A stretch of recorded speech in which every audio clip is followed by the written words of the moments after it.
அனைவருக்கும் வணக்கம். நான் உங்கள் சக்தி.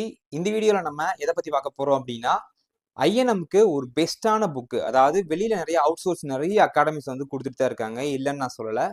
பட் நம்ம ஆத்தர் வைஸ் பார்க்குறப்போ ஒரு 2 புக் வந்து ரொம்ப ரொம்ப இம்பார்ட்டன்ட். நெறைய பேர் அந்த புக்க பத்தி தெரிஞ்சிருக்கும். வெங்கடேஷன் புக்கும், அதுக்கு பிறகு நம்ம பிரகதீஷ் பப்ளிகேஷன் அவங்க வெளியிட்ட ஒரு புக்கும் வந்து நான் கம்பேர் பண்ணி இந்த வீடியோல சொல்லப் போறேன். ஓகேவா? ஸோ இந்த 2 புக்ல எந்த புக் படிக்கலாம்? அதாவது குரூப் 1, குரூப் 2, குரூப் 4 இந்த 3 எக்ஸாம்க்கும் நான் கம்பைன் பண்ணி தான் சொல்லப் போறேன். குரூப் 4க்கு எந்த புக் படிச்சா எனஃப், குரூப் 2, குரூப் 1 லெவலுக்கு நம்ம எது படிச்சா எனஃப் அப்படின்றத ரொம்ப சிம்பிளா தான் சொல்லப் போறேன். ஓகேவா? ஸோ இந்த வீடியோ ரொம்ப ரொம்ப ஷார்ட்டா தான் இருக்கும். ரொம்ப வளவளன்னு நான் பேச விரும்பல. ஸோ நெறைய ஆஸ்பிரண்ட்ஸ் வந்து கமெண்ட்லயும் கேட்டிருந்தேன். சார் ஐஎன்எம்க்கு வந்து பிரகதீஷ் நல்லா இருக்குமா? அதே மாரி நம்ம வெங்கடேஷன் புக் நல்லா இருக்குமான்னு கேட்டிருந்தாங்க. ஸோ ஆல்ரெடி நான் லாஸ்ட் இயர் வாங்கி கொஞ்சம் பிரகதீஷும் நான் படிச்சிருக்கேன். அதே மாரி ஐஎன்எம்மும் நான் வந்து படிச்சுட்டு தான் இருந்தேன். ஓகேவா? ஸோ அதுல அவுட் சோர்ஸ்ல இருந்து நெறைய கொஸ்டின்ஸ் வந்து கேட்டிருந்தாங்க. இல்லன்னு நான் சொல்லல. பட் ஸ்கூல் புக் ஃபர்ஸ்ட் நம்ம தெளிவா படிச்சிருந்தா மட்டும் தான் அவுட் சோர்ஸ் கவர் பண்றதுக்கு நம்மளுக்கு ஈஸியா இருக்கும். ஓகே. நம்ம ஸ்கூல் புக்கே ஒழுங்கா படிக்காம அவுட் சோர்ஸ் வந்தோம் அப்டின்னா, ஒண்ணுமே புரியாது. தலையும் புரியாது, வாலும் புரியாது சொல்லுவாங்க இல்லையா? ஸோ அந்த மாரி தான் இருக்கும். ஓகே. ஸோ நீங்க ஸ்கூல் புக் ஃபர்ஸ்ட் தரோவ் பண்ணுங்க. ஓகே. ஸோ நமக்கு என்ன எப்படி குடுத்திருக்காங்க யூனிட் 3ல ஜிகேல அலகு 3ல என்ன சொல்லியிருக்காங்க? இந்திய வரலாறும் பண்பாடும், அப்புறம் வந்து இந்திய தேசிய இயக்கம். நம்ம இந்தியால எப்படி விடுதலை வாங்குறதுக்கு எவ்வளவு பிரச்சனைகள் ஏற்பட்டுச்சு. அதே மாரி எவ்வளவு தலைவர்கள் வந்து நமக்காக போராடுனாங்க. அப்படிங்கிற ஒரு சிம்பிள் டாபிக் தான் அது. ஓகே. அதுக்குள்ள நெறைய இன்டெப்த் டாபிக் நம்ம படிக்க வேண்டியது இருக்கும்.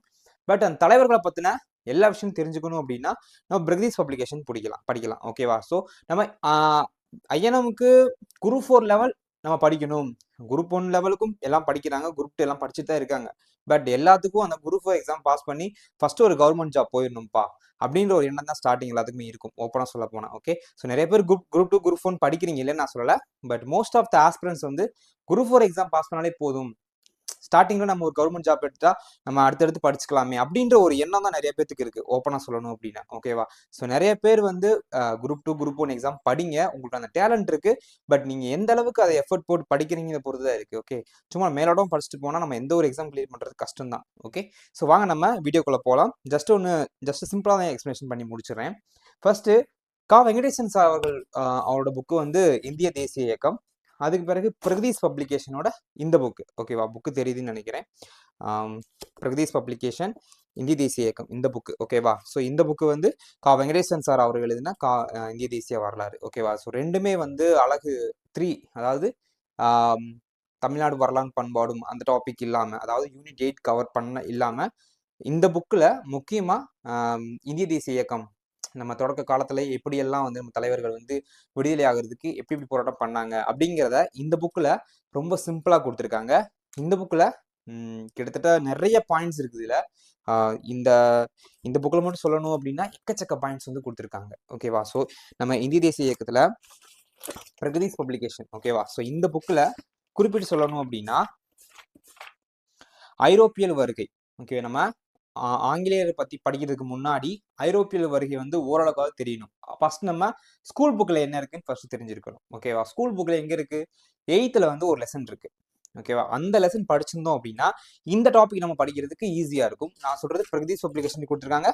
வெங்கடேஷன் புக்லயும் கொடுத்துருக்காங்க. பட் இந்த புக்ல வந்து ஐரோப்பியர் வருகைன்னு ஸ்டார்ட் பண்ணி பிரெஞ்சு ஆதிக்க போட்டிகள், அப்புறம் பிரெஞ்சு எப்படி வந்தாங்க, ஆங்கிலேயத்துக்கும் பிரெஞ்சுக்கும் நடந்த போராட்டங்கள் எவ்வளவு, வார்கள் எவ்வளவு, அதே மாதிரி வாரன் ஹேஸ்டிங் என்னென்ன பண்ணாரு, நம்ம இதுல படிப்போம் இல்லையா, நம்ம மேக்சிமம் யூனிட் 6லே படிப்போம் இல்லையா. ஸோ அந்த டாபிக்கும் இதுல கவர் ஆகும். அதுலேயே வந்து ஒரு 40% ஆஃப் சிலபஸ் வந்து இந்த புக்லேயே வந்து கவர் ஆகும். ஓகேவா? ஸோ அதுல கவர்னர் ஜெனரல் வாரன் ஹேஸ்டிங்ஸ், காரன் வாலிஸ், தாமஸ் முன்ரோ இவங்களை பத்தி நம்ம ஆல்ரெடி அந்த யூனிட்ல படிச்சிருப்போம். சேம் டாபிக் நம்ம ஐஎன்எம்லையும் படிக்கிற மாதிரி தான் இருக்கும். ஓகேவா? ஸோ அதே மாதிரி பார்த்தோம் அப்படின்னா நம்ம ஒத்துழையாமை இயக்கம், அப்புறம் வந்து ரவுலட் சட்டம்னா என்னென்ன, அதுக்கு பிறகு காந்தி அவர்கள் வந்து எப்படி இந்தியாவுக்கு வந்தாங்க, இந்தியாவில் எவ்வளவு போராட்டங்கள் பண்ணாங்க, வங்க பிரிவினை 1905 நடந்துச்சு இல்லையா, அதை பத்தின எல்லா டீட்டெயில்ஸுமே கொடுத்துருக்காங்க. 1947 வரைக்கும் நம்ம இண்டிபெண்டன்ஸ் ஆனோம் இல்லையா, நம்ம இந்தியா விடுதலையான வரைக்கும் ஐரோப்பியல் வருகை எப்ப 1600 சம்திங் ஸ்டார்ட் ஆகும். சொல்லப்போனா 1300 காலகட்டங்களிலே வந்து போர்ச்சுகீசியர் வந்துருவாங்க. அப்ப இருந்து கிட்டத்தட்ட 1947 வரைக்கும் அப் டு பாட்டம் அந்த அழகு 3ல இருக்கக்கூடிய எல்லா டாபிக்கும் தலைவர்கள் அம்பேத்கர், பகத்சிங், காமராஜர் எல்லாத்தையும் பத்தியுமே வந்து இந்த ஒரே புத்தகத்துல கொடுத்துருக்காங்க. ஓகேவா? Pragathish publication one of the best புக்குன்னே நான் சொல்லுவேன் ஐஎன்எம்க்கு. பட் நம்ம குரூப் 1 லெவல் ரொம்ப ரொம்ப ஹை லெவல் நம்ம மார்க் வாங்கணும், எந்த ஒரு கொஸ்டின்ஸ் கேட்டாலும் அடிக்கணும் அப்படிங்கிற ஒரு எண்ணம் இருக்கும் இல்லையா நிறைய பேத்துக்கு. ஸோ அவங்களுக்கு இந்த புக்கு வந்து எனஃப் தான். ஓகேவா? ஸோ உங்களுக்கு டைம் இருக்கு, உங்களுக்கு ஆல்ரெடி நீங்க ஒரு 1 ஆர் 2 இயர்ஸ் ப்ரிப்பேர் பண்ணியிருக்கீங்க, எனக்கு வந்து ஆல்ரெடி நிறைய எக்ஸ்பீரியன்ஸ் இருக்கு அப்படின்னா இந்த புக்கு நீங்க தாராளமா படிக்கலாம். நியூவா வர்றவங்க ஃபர்ஸ்ட் ஸ்கூல் புக்கை படிங்க, அதுக்கு பிறகு அவுட் சோர்ஸ் வாங்க. ஓகேவா? நீங்க ஸ்கூல் புக் படிக்கிறதுக்கு முன்னாடியே நீங்க இந்த புக்கு பார்த்தீங்கன்னா உங்களுக்கு ஒரு நெகட்டிவ் வந்து வைப்ரேஷன் வர ஸ்டார்ட் ஆயிரும். நான் வந்து நெகட்டிவ் பறக்கணும் அப்படின்றதுக்காக சொல்லல. ஃபர்ஸ்ட் நீங்க ஸ்கூல் புக்கை படிச்சிட்டீங்க அப்படின்னா உங்களுக்கே ஒரு ஐடியா கிடைச்சிரும். இப்படிதான் படிக்கணும். ஃபர்ஸ்ட் இவங்க தான் வந்தாங்க, அதுக்கு பிறகு இவ்வளவு வார் நடந்திருக்கு, இவ்வளவு பிரச்சனைகள் வந்திருக்கு, காந்தி எப்படிலாம் வந்தாரு அப்படின்னு நம்ம 10th இருந்து 12th புக்கு இருக்கக்கூடிய இந்த வரலாறு, அதாவது 11th 12th வரலாறு புக் இருக்கும், 10th வந்து மொத்தம் 2 பார்ட் இருக்கும் சோசியல் சயின்ஸ்ல. ஓகேவா? ஸோ அதை நம்ம படிச்சதாலே உங்களுக்கு வந்து ஈஸி அண்டர்ஸ்டாண்ட் ஆயிடும். அதாவது புதுசா படிக்கிறவங்க நான் சொல்றேன், ஆல்ரெடி எக்ஸ்பீரியன்ஸ் கேண்டிடேட்டுக்கு வந்து இந்த புக்கு தாராளமாக வாங்கி வச்சுக்கோங்க. டைம் கிடைக்கிறப்பலாம் படிங்க. நீங்க நல்ல மார்க் வாங்கணும் அப்படின்னா கண்டிப்பா அந்த புக்கு படிக்கலாம். ஓகேவா? ஸோ நான் இந்த புக்கை வச்சு தான் ப்ரிப்பேர் பண்ணிட்டு இருக்கேன். அதுக்காக வெங்கடேசன் புக்கை நான் வந்து சாதாரணமாக சொல்லல. Venkatesan one of the best author I think. ஓகேவா? ஸோ ரொம்ப ரொம்ப பெஸ்டான ஒரு ஆத்தர் தான் வெங்கடேசன். நம்ம ஒரு கதை மாதிரி அழகா ஒவ்வொரு டாப்பிக்கும் கவர் பண்ணி கொடுத்துருப்பாரு. ஓகேவா? ஸோ எப்படி தலைவர்களை பத்தின இந்த புக்கில் இருக்க சில விஷயங்கள் அந்த புக்லையும் இல்லை, அந்த புக்கில் இல்லாத சில விஷயங்கள் இதுல வந்து இருக்கு. ஓகேவா? ஸோ 2 புக்கும் நம்ம படிச்சுக்கிட்டோம் அப்படின்னா ஐ திங்க் பெட்டர். ஓகேவா? நிறைய கொஸ்டின்ஸ் வெங்கடேசன் புக்ல இருந்து எடுத்திருக்காங்க. நான் ப்ரீவியஸ் இயர் நிறைய சொல்லியிருக்கேன். பட் நமக்கு ஒரு கான்செப்ட் வைஸ் தெரியணும் அப்படின்னா கண்டிப்பா இந்த புக்கு ரொம்ப ஹெல்ப் பண்ணும். கதை மாதிரி அழகா கொடுத்துருப்பாங்க. யார் எப்படி வந்தாங்க, எப்படி அவங்க பிரச்சனையை ஹேண்டில் பண்ணாங்க, ஒவ்வொரு அதாவது கவர்னர் ஜெனரல் வந்து எப்படிலாம் இந்தியாவில் வந்து ரூல் பண்ணாங்க, எவ்வளவு பிரச்சனைகள் வந்துச்சு, அதை எப்படி சால்வ் பண்ணாங்க அப்படின்னு, அதற்கான விளைவுகள் என்னென்ன, அதனால வந்து இந்தியாவில் எவ்வளவு பிரச்சனைகள் ஏற்பட்டுச்சு, தலைவர்கள் எப்படி எதிர்கொண்டாங்க, எல்லாத்தையுமே இந்த புக்ல சூப்பரா கொடுத்துருப்பாங்க. ஓகேவா? ஸோ நான் என்னோட ஐடியா பார்த்தோம் அப்படின்னா ஃபர்ஸ்ட் வெங்கடேசன் புக்கு, இந்த புக்கை ஃபர்ஸ்ட் படிச்சு முடிச்சுட்டு நம்ம வந்து பிரகதீஷ் பப்ளிகேஷன் புக்கை எடுத்தோம் அப்படின்னா இன்னும் கொஞ்சம் பெட்டரா இருக்கும். அதுல வந்து நிறைய சோர்சஸ் வந்து கவர் பண்ணி கொடுத்துருக்காங்க பிரகதீஷ் பப்ளிகேஷன்ல. அதாவது அவங்களே வந்து எனக்கு தெரிஞ்சு நிறைய புக்கை ப்ரிப்பேர் பண்ணி அதில் இருக்க கீ பாயிண்ட்ஸ் எல்லாத்தையும் எடுத்து தான் கொடுத்துருக்காங்க. பட் வெங்கடேசன் அவர்கள் வந்து ஒரு எக்ஸாமுக்கு, குரூப் 4 எக்ஸாமுக்கு, அதாவது இப்ப இருக்கக்கூடிய காம்படிஷனுக்கு ஏற்ற மாதிரி நான் சொல்ல வர்றேன். ஓகேவா? பழைய காம்படிஷன் பார்த்தோம் அப்படின்னா இந்த மாதிரி அவுட் சோர்ஸ் புக்கே படிக்க மாட்டாங்க ஆஸ்பிரண்ட்ஸ் சொல்ல போனா. அதாவது அவுட் சோர்ஸ் புக் எடுக்க மாட்டாங்க. Only school book. அதாவது நம்ம குரூப் 1 ஒரு ஆஸ்பிரண்ட் இருக்காருன்னா அவர்கிட்ட போய் நீங்க கேட்டு பாருங்க. ஏன் நீங்க யூடியூப்ல போய் சர்ச் பண்ணி பாருங்க. ஒரு 2022-23க்கு முன்னாடி அவுட் சோர்ஸ்ல இருந்து புக் படிச்சுன்னு கேளுங்க. நிறைய பேர் படிச்சிருக்க மாட்டாங்க. நீங்க 11th and 12th 10th இந்த 3த்துலயும் வரலாறு, அப்புறம் வந்து எத்திக்ஸ் புக்கு, அது பிறகு பார்த்தோம்னா தமிழ் மேஜர், இங்கிலீஷ் மேஜர், அவங்க தனிப்பட்ட லாங்குவேஜ் முறைக்கு போயிடுவாங்க. பட் மேக்ஸிமம் ஸ்கூல் புக்கை தெளிவா படிங்க, லைன் பை லைன் படிங்க அப்படின்னு தான் சொல்லுவாங்க. இப்பதான் காம்படிஷன் நிறைய ஆனனால எல்லாருமே அவுட் சோர்ஸ் படிக்க ஆரம்பிச்சிட்டாங்க. ஓகேவா? ஓப்பனா சொல்ல போனா அதுதான். ஓகே, முன்னாடிலாம் அந்த மாதிரிலாம் இருக்காது.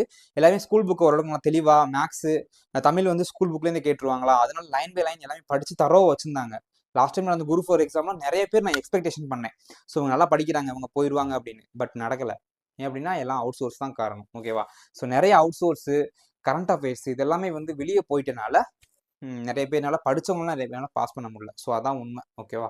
ஸோ அதனால நீங்க இப்போதைக்கு நீங்க அவங்க கூடலாம் சேர்ந்து காம்படிஷன்ல முன்னாடி போகணும் அப்படின்னா இந்த மாதிரி நீங்க அவுட் சோர்ஸ் புக்கும் ஆல்ரெடி எக்ஸ்பீரியன்ஸ் கேண்டா இருந்தீங்கன்னா கண்டிப்பா அவுட் சோர்ஸ் புக் படிச்சிருங்க. சும்மா நீங்க பாட்டுக்கு ஸ்கூல் புக்கே நான் கதின்னு உட்காந்துருந்தீங்க அப்படின்னா ஜஸ்ட் அது உங்க விருப்பம். ஓகேவா? ஸோ நிறைய இன்ஸ்டியூட் வந்து ஸ்கூல் புக்கை தான் படிக்க வைக்கிறாங்க எடுத்தோன்னேவும். ஆமா, ஒரு ஃப்ரெஷ்ஷாக ஒரு கேண்டிடேட் வர அப்படின்னா ஸ்கூல் புக் தான் ஃபர்ஸ்ட் படிக்க வைப்பாங்க. ஏன்னா அப்பதான் உங்களுக்கு ஒரு வழி தெரியும். இதெல்லாம் டாபிக் வந்து சிலபஸ் வைஸ் இங்க கவர் ஆகுது ஸ்கூல் புக்ல அப்படின்னு தெரியும். அவங்க first once school book cover பண்ணிட்டாங்க அப்படின்னா அவுட் சோர்ஸ்ல போய் ஓனா அவங்களே ப்ரிப்பேர் பண்ணி படிக்க ஆரம்பிச்சிருவாங்க. யாரோட கைடன்ஸ் தேவையே இல்லை. நானும் என்னோட கெரியர் ஸ்டார்ட் பண்ணும்போது எனக்கும் எப்படி சிலபஸ் ஸ்டார்ட் பண்றது, எந்த டாபிக் படிக்கிறது, எது சிலபஸ்ல வரும் அப்படின்றது தெரியாம தான் இருந்துச்சு. பட் ஆஃப்டர் 2 இயர்ஸ்க்கு அப்புறம் ஸோ இதெல்லாமே தெரிஞ்சிருச்சு ஈஸியா. ஸோ இந்த டாபிக் நம்ம படிக்கணும் எக்ஸாம்ல, ஸோ இவ்வளவுதான், சிம்பிள் தான்டா, பெரிய விஷயம்லாம் ஒன்றும் இல்லை அப்படின்னு எனக்கே ஒரு இதாயிருச்சு. ஓகேவா? ஸோ என்னோட கிளாஸஸ்ல வந்து என்னோட ஸ்டூடெண்ட்ஸ் நான் என்ன சொல்லி தரேன் அப்படின்னா, நீங்க ஃபர்ஸ்ட் ஸ்கூல் புக்கை கவர் பண்ணி முடிச்சிருக்கேன். ஓகேவா? ஸோ ஐஎன்எம்ல எனக்கு தெரிஞ்சு இந்த 2 புக்குமே வாங்குறது பெஸ்ட்டுன்னு நான் சொல்லுவேன். நீங்க மணி வேஸ்ட் ஆகுதுன்னு தயவு செஞ்சு நினைக்காதீங்க. படிப்புக்காக நம்ம எவ்வளோ அமௌண்ட்னாலும் செலவு பண்ணலாம். ஓகேவா? ஸோ நம்ம லைஃபுக்கான ஒரு இது. கண்டிப்பா இந்த 2 புக்கும் வாங்கி கண்டிப்பா நீங்க ப்ரிப்பேர் பண்ணுங்க. டைம் கிடைக்கிறப்ப படிங்க. ஓகேவா? ஸோ நிறைய கீ பாயிண்ட்ஸ் இதில் இருக்கு. அது போக ஸ்கூல் புக்கில் இருக்கக்கூடிய கண்டென்ட்டுமே வந்து நீங்க ஆல்ரெடி படிச்சிருப்பீங்க. ஓகேவா? ஸ்கூல் புக் படிக்காம நீங்க போக மாட்டீங்க. அதனால தான் நான் ஸ்கூல் புக்கு பெருசாக நான் சொல்லலை. பட் அவுட் சோர்ஸுக்கு இந்த 2 புக்குமே ரொம்ப ரொம்ப ஒர்த்தான ஒரு புக்கு தான். ஓகேவா? ஸோ கண்டிப்பா நீங்க நல்லபடியா படிங்க. ஒரு 10 மார்க் உங்க கையில வேணும் அப்படின்னா கண்டிப்பா அந்த 2 புக்கு படிக்கிறது நல்லது. ஓகேவா? நிறைய பாயிண்ட்ஸ் இருக்கு. கண்டிப்பா நீங்க தெரிஞ்சிருக்கணும். அப்பனா தான் உங்களால ஒரு தெரியாத அவுட் சோர்ஸ்ல இருந்து வேற ஏதாவது ஒரு புக்ல இருந்து கேட்டா கூட, கண்டிப்பா இது ஆன்சர் வர வாய்ப்பில்ல அப்படின்னு ஒரு ஆப்ஷன் எலிமினேஷன் மெத்தடுக்காவது அந்த ஸ்டடீஸ் வந்து உங்களுக்கு ஹெல்ப் பண்ணும். ஓகேவா? ஸோ கண்டிப்பா நீங்க எக்ஸாம் அப்படியே படிங்க. நீங்க எவ்வளோக்கு எவ்வளோ எஃபர்ட் போடுறீங்களோ, கண்டிப்பா உங்களால எக்ஸாம் பாஸ் பண்ண முடியும். உங்களோட ஹோப்ப மட்டும் விட்டுறாதீங்க. டெய்லி படிங்க. Daily maximum 8 hour 10 hour daily படிங்க. அதுவே போதும். உங்க சக்ஸஸ்க்கான வழிய அதே கொண்டு போய் சேர்த்துரும். ஓகேவா? ஸோ உங்க எஃபர்ட்ஸ் தான் உங்களுடைய வெற்றி. ஸோ இந்த வீடியோ பிடிச்சிருந்துச்சு அப்படின்னா மறக்காம லைக் அண்ட் சப்ஸ்கிரைப் பண்ணிக்கோங்க. இன்னும் நம்ம நிறைய வீடியோஸ் பார்க்கலாம். அது மட்டும் இல்ல, என்னோட சேனல் நிறைய வந்து டீச்சிங் கிளாஸஸ் நிறைய இருக்கும். ஸோ தொடர்ந்து ஃபாலோ பண்ணிட்டே வாங்க. Okay, thank you. முடியாதது ஒன்றுமே இல்லையே.